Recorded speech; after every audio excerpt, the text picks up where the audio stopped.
Hello दोस्तों, नमस्कार। स्वागत है आपका हमारे चैनल स्टडी 21 यूके में। तो दोस्तों, आज की हमारी क्वेश्चन सीरीज दोस्तों क्वेश्चन सीरीज का क्वेश्चन नंबर 101। और अगर आपने इससे पहले हमारी वीडियो नहीं देखी है तो वो देख लें। उनमें काफ़ी इंपॉर्टेंट क्वेश्चन है जो उत्तराखंड पुलिस, पटवारी इत्यादि एग्जाम के लिए काफ़ी महत्वपूर्ण है। तो दोस्तों, चलिए शुरू करते हैं आज की क्वेश्चन सीरीज। तो आज का पहला क्वेश्चन हमारा, राज्य में घुघुती नृत्य गीत का संबंध किस क्षेत्र से है? तो जो उत्तराखंड राज्य में घुघुती नृत्य गीत है दोस्तों, वो किस क्षेत्र से संबंधित है? तो आपने सुना होगा दोस्तों घुघुती वाला गीत, तो ये गढ़वाल क्षेत्र से संबंधित है घुघुती नृत्य गीत। अगला क्वेश्चन, राज्य का प्रथम वन्यजीव संरक्षण केंद्र था। काफी इंपॉर्टेंट क्वेश्चन दोस्तों, और काफी बार पूछा जा चुका है कि राज्य का प्रथम वन्यजीव संरक्षण केंद्र क्या था। तो इनमें से क्या था दोस्तों? कार्बेट, झिलमिल, मोतीचूर और नंदा देवी। तो कौन सा था इनमें से? तो इनमें से दोस्तों राज्य का प्रथम वन्यजीव संरक्षण केंद्र है मोतीचूर वन्यजीव अभ्यारण्य। तो मोतीचूर वन्यजीव विहार है दोस्तों। इसकी स्थापना कब हुई थी? इसकी स्थापना हुई थी 1935 में। कहाँ है मोतीचूर वन्यजीव विहार? तो मोतीचूर वन्यजीव विहार देहरादून जिले में स्थित है मोतीचूर वन्यजीव विहार। और इसकी स्थापना दोस्तों 1935 में हुई थी। राज्य का प्रथम वन्यजीव संरक्षण केंद्र है मोतीचूर वन्यजीव विहार। और इसको अब वर्ष 1983 में राजाजी नेशनल पार्क में मिला दिया गया है। राजाजी नेशनल पार्क में मिला दिया गया है किसको? मोतीचूर वन्यजीव विहार को। और अब ये राजाजी नेशनल पार्क के अंतर्गत है। तो काफी बार पूछा जा चुका है दोस्तों क्वेश्चन की राज्य का प्रथम वन्यजीव संरक्षण केंद्र कौन सा था? तो मोतीचूर वन्यजीव विहार। अगला क्वेश्चन, उत्तराखंड राज्य विधिक अकादमी कहाँ स्थित है? तो दोस्तों उत्तराखंड राज्य विधिक अकादमी नैनीताल जिले में स्थित है और नैनीताल के भवाली में स्थित है उत्तराखंड राज्य विधिक अकादमी। और इसकी स्थापना दोस्तों कब हुई थी? पूछा जा सकता है। तो 19 दिसंबर 2004 को राज्य विधिक अकादमी की स्थापना कहाँ की गई थी? भवाली में। और भवाली कहाँ पड़ता है दोस्तों? नैनीताल जनपद में पड़ता है। अगला क्वेश्चन, राज्य में सर्वाधिक चरागाह भूमि क्षेत्रफल वाला जनपद कौन सा है इनमें से? तो राज्य में सर्वाधिक चरागाह भूमि क्षेत्रफल वाला जनपद, तो आपका ऑप्शन नंबर डी सही हो जाएगा। उत्तरकाशी है सर्वाधिक चारागाह क्षेत्रफल वाला जनपद। अगला क्वेश्चन,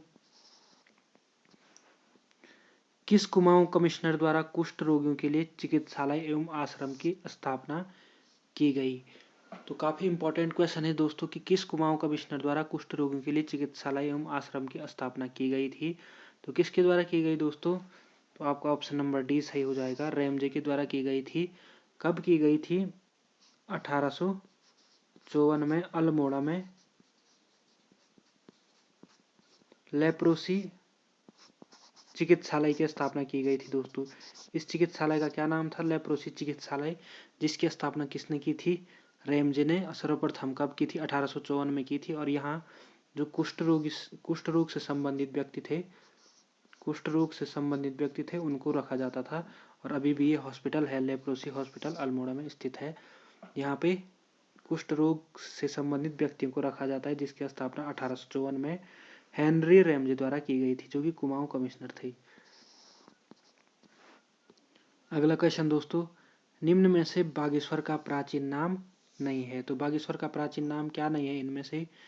तो बागेश्वर का प्राचीन नाम दोस्तों व्याघ्रेश्वर भी प्राचीन नाम है, बागनाथ भी बागेश्वर का ही नाम है, और नीलगिरी भी बागेश्वर को ही कहा जाता है। तो दोस्तों आपका ऑप्शन नंबर सी सही हो जाएगा, उत्तर का काशी। तो बागेश्वर का प्राचीन नाम नहीं है इनमें से, क्या नहीं है? उत्तर का काशी बागेश्वर का प्राचीन नाम नहीं है। अगला क्वेश्चन, देहरादून में हिमालय सांस्कृतिक केंद्र किस वर्ष स्थापित किया गया? तो दोस्तों देहरादून में हिमालयन सांस्कृतिक केंद्र किस वर्ष स्थापित किया गया? तो ये किया गया 2005 में, देहरादून में हिमालयन सांस्कृतिक केंद्र। अगला क्वेश्चन, लोथाप गुफा, लाखू और हुडली आदि स्थानों का संबंध है। तो इन ये लोथाप गुफा और लाखू भी गुफा है दोस्तों, हुडली भी गुफा है, और इन स्थानों का संबंध किससे है? ऐतिहासिक साक्ष्य और चित्रकला। तो इन दोनों से ही लोथाप, लाखू और हुडली गुफाओं का संबंध मिलता है, क्योंकि इन गुफाओं से दोस्तों प्राचीन ऐतिहासिक साक्ष्य मिलते हैं और इन साक्ष्यों में चित्रकला भी है। चित्रों के माध्यम से ही यहाँ पे कहीं पे जैसे लोथाप गुफा में नृत्य करते हुए चित्र मिले हैं, नृत्य करते मानव हाथ में हाथ डालकर नृत्य करते हुए मानव के चित्र मिले हैं। हुडली से भी क्या मिले हैं? चित्र ही मिले हैं, नीले रंग के शैल चित्र जो उत्तरकाशी में स्थित है, और ये लोथाप अल्मोड़ा में स्थित है दोस्तों। लाखू गुफा से भी चित्र मिले हैं जो कि अल्मोड़ा में ही स्थित है। तो लोथाप, लाखू और हुडली आदि गुफाओं का संबंध किससे है? तो ऐतिहासिक साक्ष्य से भी है और चित्रकला से भी है, दोनों से। इसका आंसर नंबर सी सही हो जाएगा, दोनों से है। और हुडली गुफा दोस्तों उत्तरकाशी में, यहाँ से नीले रंग के शैल चित्र मिले हैं। लोथाप गुफा अल्मोड़ा में है, नृत्य करते मानव हाथ में हाथ डालकर, और लाखू गुफा भी अल्मोड़ा जनपद में ही स्थित है। अगला क्वेश्चन, राज्य में ऐपण क्या है? तो ऐपण क्या है दोस्तों राज्य में? तो ऑप्शन नंबर बी सही हो जाएगा आपका। ऐपण एक लोक चित्रकला है जिसको दोस्तों घरों के आंगनों में बनाया जाता है। उत्तराखंड राज्य में आपने देखा होगा कि चित्रकारी की जाती है, इसी को ऐपण कहा जाता है। अगला क्वेश्चन, राज्य में किस स्थान पर विंटर लाइन नामक घटना होती है? तो राज्य में दोस्तों किस स्थान पर विंटर लाइन नामक घटना होती है? तो मसूरी में विंटर लाइन नामक घटना होती है।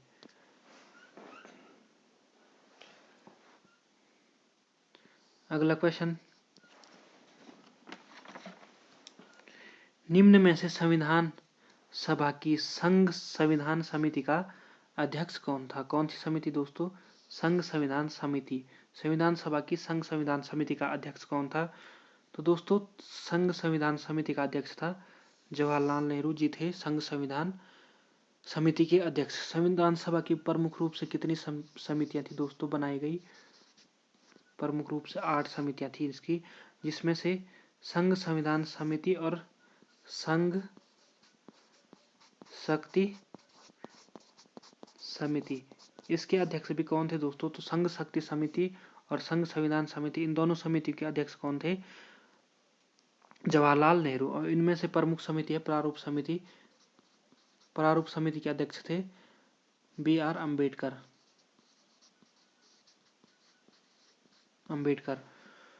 तो दोस्तों काफी इंपॉर्टेंट है ये समितियां। अगला क्वेश्चन, तिरंगे को राष्ट्रीय ध्वज के रूप में किस अधिवेशन में अपनाया गया? तो जो कांग्रेस के अधिवेशन थे दोस्तों, तो उनमें से तिरंगे को राष्ट्रीय ध्वज के रूप में किस अधिवेशन में अपनाया गया था? तो कांग्रेस द्वारा लाहौर के अधिवेशन में तिरंगे को राष्ट्रीय ध्वज के रूप में अपनाया गया था। और संविधान सभा द्वारा कब अपनाया गया दोस्तों? संविधान सभा द्वारा तिरंगे को राष्ट्रीय ध्वज के रूप में कब अपनाया गया था? तो 22 जुलाई 1947 में तिरंगे को राष्ट्रीय ध्वज के रूप में अपनाया गया था। और तिरंगे को किस अधिवेशन में अपनाया गया था? तो लाहौर अधिवेशन में अपनाया गया था। और संविधान सभा द्वारा कब अपनाया गया था? 22 जुलाई 1947 को अपनाया गया था। अगला क्वेश्चन, भारत के संविधान के अनुसार निम्न में से कौन से देश के शासन के लिए आधारभूत तत्व है? तो कौन सा है दोस्तों देश के शासन के लिए आधारभूत? तो नीति निर्देशक तत्व देश के शासन के लिए आधारभूत तत्व है। नीति निर्देशक तत्व किसमें है दोस्तों? नीति निर्देशक तत्व 36 से 51 अनुच्छेद 36 से 51 में है, और भाग 4 में नीति निर्देशक तत्वों को रखा गया है। अनुच्छेद 36 से 51 भाग 4 में नीति निर्देशक तत्वों को रखा गया है। अगला क्वेश्चन, राष्ट्रपति किस अनुच्छेद के तहत लोकसभा को भंग कर सकता है? तो राष्ट्रपति किस अनुच्छेद के तहत दोस्तों लोकसभा को भंग कर सकता है? तो अनुच्छेद 85 के तहत राष्ट्रपति लोकसभा को भी भंग कर सकता है। अगला क्वेश्चन, सर्वोच्च न्यायालय में तदर्थ न्यायाधीशों की नियुक्ति किस देश की न्याय प्रणाली से प्रेरित है? जो सर्वोच्च न्यायालय है दोस्तों, उसमें तदर्थ न्यायाधीशों की नियुक्ति किस देश की न्याय प्रणाली से प्रेरित है? यानी कि किस देश के जो संविधान में न्याय प्रणाली है उससे प्रेरित है? तो ये है दोस्तों फ्रांस की न्याय प्रणाली से प्रेरित है। सर्वोच्च न्यायालय में तदर्थ न्यायाधीशों की नियुक्ति के प्रावधान फ्रांस की न्यायिक प्रणाली से प्रेरित है और किस अनुच्छेद में? अनुच्छेद 127 में सर्वोच्च न्यायालय में एक तदर्थ न्यायाधीश की नियुक्ति कौन कर सकता है? मुख्य न्यायाधीश कर सकता है। तो सर्वोच्च न्यायालय में तदर्थ न्यायाधीशों की नियुक्ति किस देश की न्याय प्रणाली से पवित्र है? प्रेरित है। काफी इंपॉर्टेंट क्वेश्चन है। तो फ्रांस के संविधान से प्रेरित है। अगला क्वेश्चन, पृथ्वी के केंद्र में पाया जाने वाला चुंबकीय पदार्थ है। तो पृथ्वी के केंद्र में कौन सा चुंबकीय पदार्थ पाया जाता है दोस्तों? तो निकेल पाया जाता है। अगला क्वेश्चन, पर्यावरण संरक्षण अधिनियम कब लागू किया गया था? तो पर्यावरण संरक्षण अधिनियम दोस्तों 1986 में लागू किया गया था। और कब? 19 नवंबर 1986 में लागू किया गया था पर्यावरण संरक्षण अधिनियम। क्यों किया गया था? तो दोस्तों पर्यावरण को नियम और कानून बना करके बचाना इसका मुख्य उद्देश्य था, जिससे पर्यावरण संरक्षित रह सके। और पर्यावरण संरक्षण दिवस कब मनाया जाता है दोस्तों? पर्यावरण संरक्षण दिवस तो कब मनाया जाता है पर्यावरण संरक्षण दिवस? 28 जुलाई को मनाया जाता है पर्यावरण संरक्षण दिवस। अगला क्वेश्चन, विश्व डाक संघ का मुख्यालय कहाँ स्थित है? तो विश्व डाक संघ का मुख्यालय कहाँ स्थित है दोस्तों? तो ये आपके बर्न में स्थित है। ऑप्शन नंबर बी सही हो जाएगा। और बर्न कहाँ पड़ता है? स्विट्जरलैंड में। स्विट्जरलैंड में। और इसकी स्थापना कब हुई थी दोस्तों? तो 1874 में विश्व डाक संघ के मुख्यालय की स्थापना बर्न में हुई थी, जो स्विट्जरलैंड में पड़ता है। अगला क्वेश्चन, भारतीय अंतरिक्ष कार्यक्रम की शुरुआत कब हुई थी? तो भारतीय अंतरिक्ष कार्यक्रम की शुरुआत दोस्तों 1962 में हुई थी। और भारत ने अपना पहला रॉकेट 1963 में लॉन्च किया था। तो कब? 21 नवंबर 1963 में। अगला क्वेश्चन, भारतीय सरकार द्वारा शुरू की गई सौभाग्य योजना का संबंध किससे है? तो भारतीय सरकार द्वारा शुरू की गई सौभाग्य योजना का संबंध किससे है दोस्तों? तो ये विद्युत से है। और कब की गई थी योजना शुरू? तो ये 2017 में शुरू की गई थी, दिसंबर 2017 में। और इसका उद्देश्य जिस देश के जिस घर तक अभी बिजली नहीं पहुंची है वहां तक हर घर को सोलर पैक देना है। हर घर को क्या देना है? सोलर पैक देना है। और इस पैक में क्या दिया जाएगा? 5 LED और एक पंखा दिया जाएगा दोस्तों सौभाग्य योजना के तहत।